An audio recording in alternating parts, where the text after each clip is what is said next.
अस्सलाम वालेकुम दोस्तों आज के हम इस टॉपिक पे बात करेंगे स्मार्ट पीएलएस की।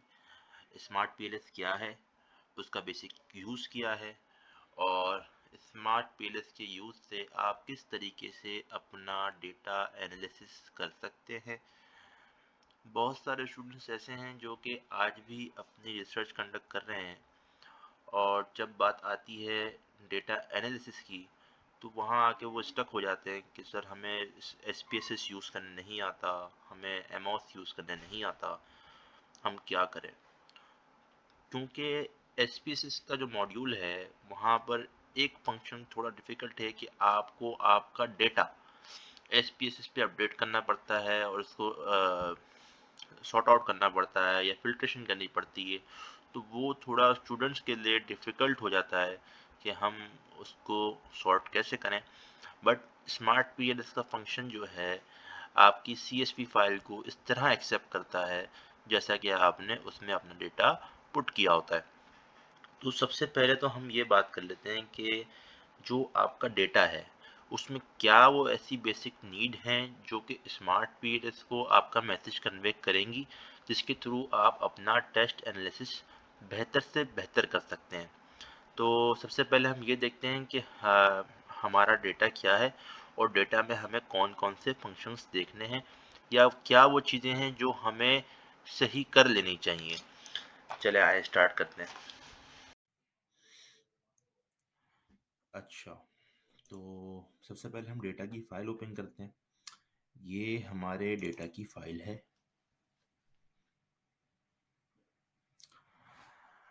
अब इसमें बहुत सारी चीज़ें हैं, लाइक देखें कि किस टाइम पे डेटा कलेक्ट किया गया, user name, name, age group, gender, marital status, income. और ये वो सवालात हैं लाइक स्केल के ऊपर बेसिस जिसके ऊपर हमने अपना डेटा अपने रिस्पोंडेंट से कलेक्ट किया। सबसे पहले तो हमने ये चीज़ देखनी है कि जो डेटा है वाया वो पूरा है कि नहीं है। फॉर एग्जांपल ये अप्रोक्स फर्स्ट लाइन को छोड़ने के बाद जो हमारा डेटा है वो टोटल 100 लोगों का है जो कि हमें यहाँ से मालूम पड़ रहा है। हमने करना ये है कि सबसे पहले यहाँ लगाना है काउंट रैंक का फॉर्मूला, ताकि हमें ये मालूम पड़ जाए कि हमारी नंबर ऑफ रोज जो हैं वो टोटल कितनी है। मैंने अच्छा कितनी है और फर्दर ये कि इसमें कोई ऐसी तो नहीं जो कि ब्लैंक हो। अब फॉर एग्जांपल यहाँ मैं एंटर करता हूँ तो इसने दिखाया यहाँ पर फॉर्मूले के जरिए कि ये ज़ीरो है। ज़ीरो मीन्स कि यहाँ पर जो मेरा डेटा था इस सवाल के अगेंस्ट में वो पूरा है। इसमें कोई ऐसी चीज़ नहीं है कि जो कि फिल नहीं हो। अब इसी तरह हम इसको पूरा करते हैं।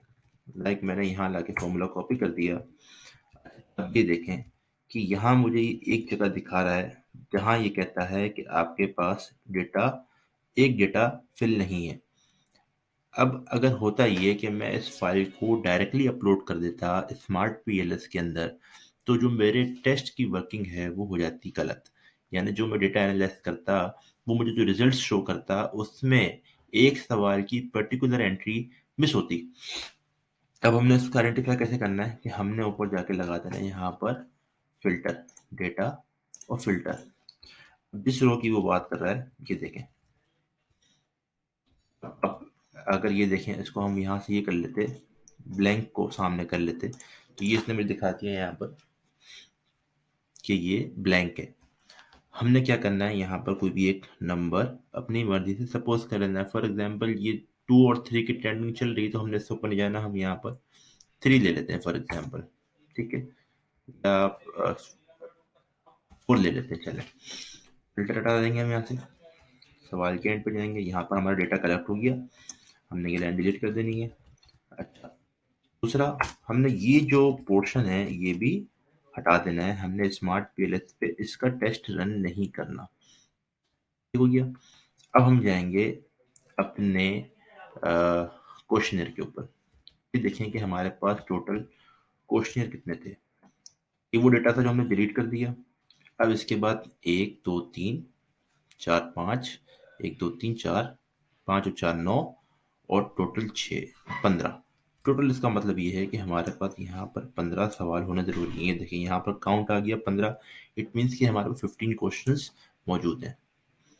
अब हम आते हैं अपने क्वेश्चंस के ऊपर। फर्स्ट 5 क्वेश्चंस जो थे वो ब्रांड BI के थे, BI 1। तो फॉर एग्जांपल मैंने लिखा है यहाँ पर BI 1, BI 2, ठीक है। इसको मैं यहाँ से ले जाके B5 तक लॉक कर दूंगा, ठीक है। ये B5 तक का डेटा हो गया मेरा। फिर आता है हमारा दूसरा वेरिएबल जो कि है स्विचिंग कॉस्ट। स्विचिंग कॉस्ट के टोटल 4 क्वेश्चंस हैं, ठीक है। तो अब SC1,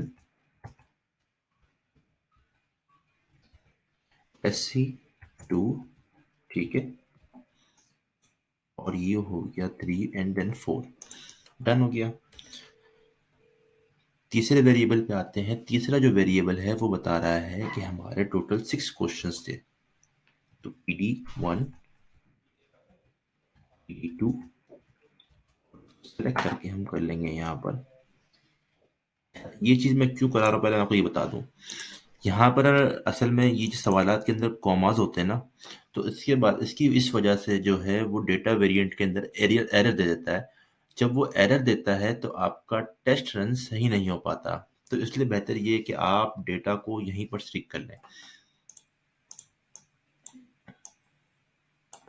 ये देखिए, ये आ गया PD6। अब इस फाइल को मैंने एक नज़र देख लेना है, यहाँ तक पूरा हो गया। Ctrl+S करके सेव कर लेंगे। फाइल को हम करते हैं बंद यहाँ से। अब हम आते हैं स्मार्ट PLS के ऊपर। मेरा स्मार्ट PLS आ गया।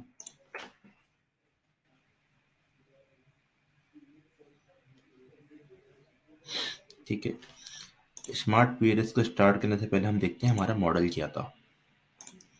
ये हमारा मॉडल है, ये हमारा इंडिपेंडेंट वेरिएबल है ब्रांड इमेज, ठीक है। ये इंडिपेंडेंट वेरिएबल हो गया, इसको हम कहते हैं IV, ठीक है। ये हमारा डिपेंडेंट वेरिएबल है जिसको हम कहते हैं D और V, ठीक है। और ये जो है हमारा ये वाला स्विचिंग कॉस्ट, ये देखें ये एरो यहाँ पर दे रहा है, तो इसका मतलब ये हमारा मॉडरेटिंग वेरिएबल है, ठीक है। अब हम आते हैं अपने स्मार्ट PLS के ऊपर। हमने यहाँ पर same as it is model बनाना है, बट इससे पहले जो है हमने यहाँ पर फाइल अपलोड करनी है जो कि हमने अपना डेटा रन किया है, मतलब डेटा हमने अपना जो सही किया है एक्सेल फाइल के ऊपर, हमने वो यहाँ पर लेकर आना है। हम यहाँ लिखेंगे न्यू प्रोजेक्ट, हमने नाम दे दिया इसको स्विचिंग कॉस्ट का, ओके।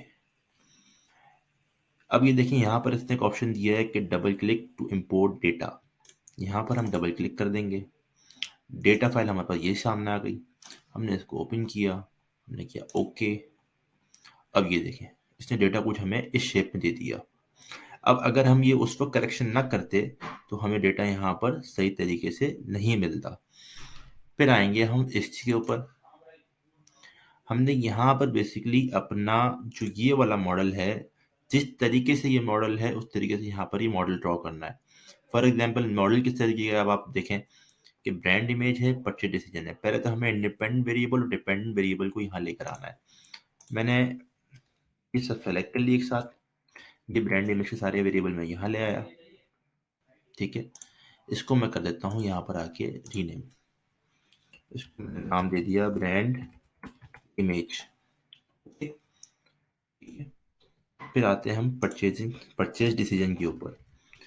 परचेज डिसीजन का वेरिएबल मैं यहाँ ले आया जैसा वहाँ पर बना हुआ था, और इसको मैंने नाम दे दिया। अब इसको हम एक काम करते हैं, इस तरफ कर लेते हैं, ठीक है ना, सही हो गया। ये नाम दे देते हैं हम परचेज डिसीजन, ओके हो गया। यहाँ हम एक लाइन ड्रॉ कर देंगे कनेक्ट करने के लिए। देखिए कनेक्ट की लाइन है, ये हमने लाइन दे दी इसको। ये इसने इनडिपेंडेंट वेरिएबल को डिपेंडेंट वेरिएबल के साथ एरो, अब देखें डिपेंडेंट वेरिएबल का एरो यहाँ आ रहा है, यहाँ तक हमारा सही हो गया। अच्छा, अब हमने करना है अपना मॉडरेटिंग वेरिएबल। मॉडरेटिंग वेरिएबल, अच्छा देखें जब सिर्फ इंडिपेंडेंट और डिपेंडेंट की बात होगी ना तो हमने कुछ नहीं करना, हमने यहीं तक मॉडल बनाना है। बाकी आगे टेस्ट प्रोसीजर सेम है, ठीक है। और जब मॉडरेटिंग की बात आती है तो हमने मॉडरेटिंग की लाइन यहाँ पर लेकर आनी है। अच्छा, इसको हमने नाम देंगे स्विचिंग कॉस्ट।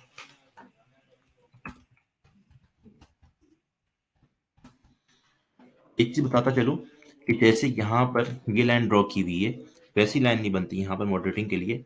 हमें मॉडरेटिंग के लिए जो है इसको यहाँ पर बेस बनाना पड़ेगा। वो ऐसे होगा कि हमने यहाँ से ये लाइन ले ली यहाँ तक, ठीक है।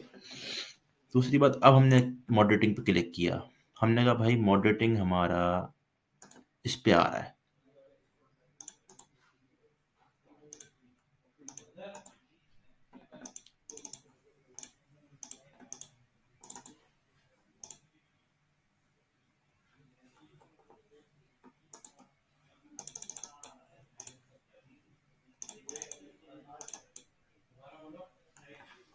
ये देखिए हमने इस पे क्लिक किया, ठीक है।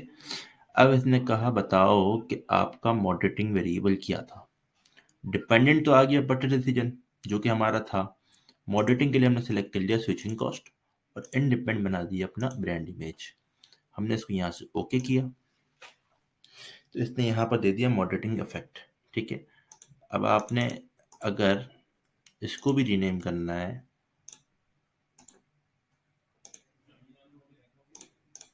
बल्कि इसने ऑटोमेटिकली नाम दे दिया यहाँ पर कि ये आपका मॉडरेटिंग इफेक्ट है स्विचिंग कॉस्ट, ठीक है।